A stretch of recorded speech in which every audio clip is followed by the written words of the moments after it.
لیکن میں اتنا ضرور کہوں گا، جو روٹھے ہوئے بندے ہیں، جو مایوس ہیں، میں انہیں واپس بلانا چاہتا ہوں، آ جاؤ، آج بھی مولا تم سے صلح کے لیے بلا رہا ہے۔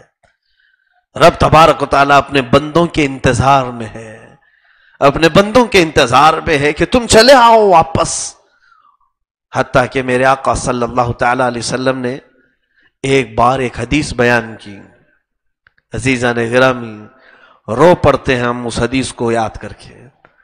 صحابہ سے پوچھتے میرے آقا کہ اے لوگو بتاؤ، ایک آدمی صحرا میں سفر کر رہا ہے، صحرا ڈیزرٹ میں سفر کر رہا ہے، اس کے پاس ایک اونٹنی ہے اور کچھ کھانے پینے کا سامان ہے، چلتے چلتے ایک جگہ سو گیا، دور دور تک نہ کوئی گھر ہے، نہ درخت ہے، سایہ لینے کا کوئی بھی آسرا نہیں۔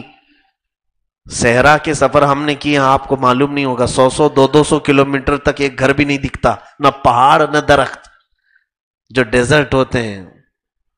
صحرا میں وہ چل رہا تھا، بیچ میں اس کو نیند آئی، سویا۔ میرے آقا صلی اللہ علیہ وسلم کیسی مثال بیان کر رہے ہیں، سنیے۔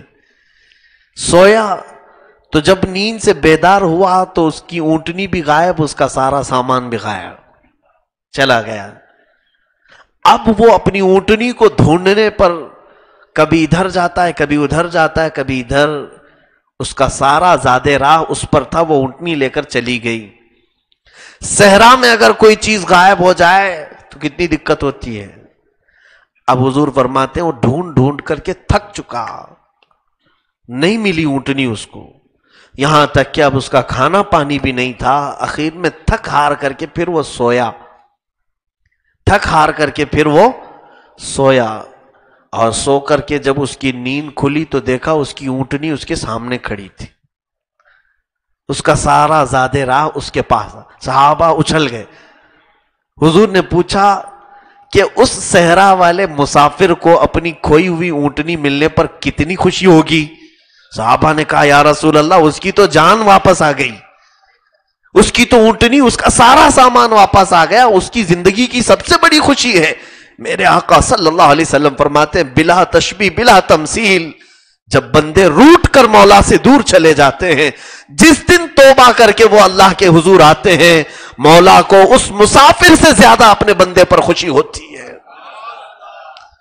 مولا اس سے بھی زیادہ اپنے بندوں پر خوش ہوتا ہے کہ میرا بندہ میرے پاس آ گیا، میرا بندہ میرے پاس آ گیا۔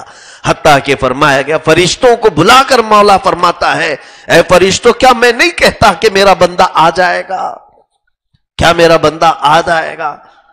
عزیزان گرامی، اس قدیر و جبار خدا کے حضور پلٹ آؤ اس سے پہلے کہ فرشتے تمہیں لے کر چلے جائیں۔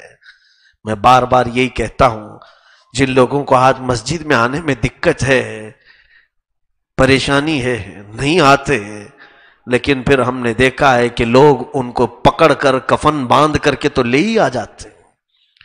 تم کو بھی لایا جائے گا، امام کے سامنے لا کر کے رکھ دیں گے، اس وقت سب نماز پڑھ رہے ہوں گے، تم نہیں نماز پڑھ رہے ہوں گے، تم صرف نماز دیکھ رہے ہوں گے۔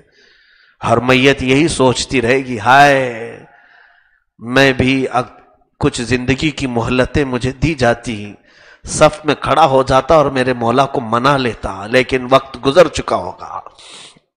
کتنے مرنے والے ایسے ہوں گے، ایک دو نہیں، ہزاروں کی تعداد میں۔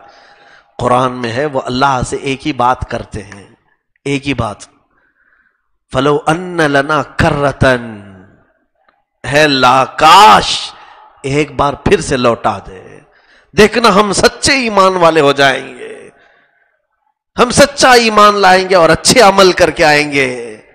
ان سے کہا جائے گا وقت ختم ہو چکا، تمہیں نہیں لوٹایا جائے گا، وقت ختم ہو چکا۔ اللہ رب العزت اپنے محبوبوں کو واپس دنیا میں نہیں لوٹایا تو پھر تم کون ہو؟ تمہیں کہاں سے لوٹایا جائے گا؟ موت آ گئی، موت برحق ہے، اب جو کچھ بھی ہوگا وہ سب قیامت کے دن میدان میں ہوگا۔ تمہارے پاس جتنا وقت تھا ختم کر دیا تم نے، اسی لیے وقت ختم ہونے سے پہلے پہلے اپنے دفتر کو دیکھ لو۔ ترا ماذا کتب فی صحیفتک اليوم لک ام علیک، یہ عرب میں ایک سٹیکر جو مجھے ہمیشہ جھنجھوڑتا تھا، میں نے تو اس کو اپنے سرانے پر لگایا تھا۔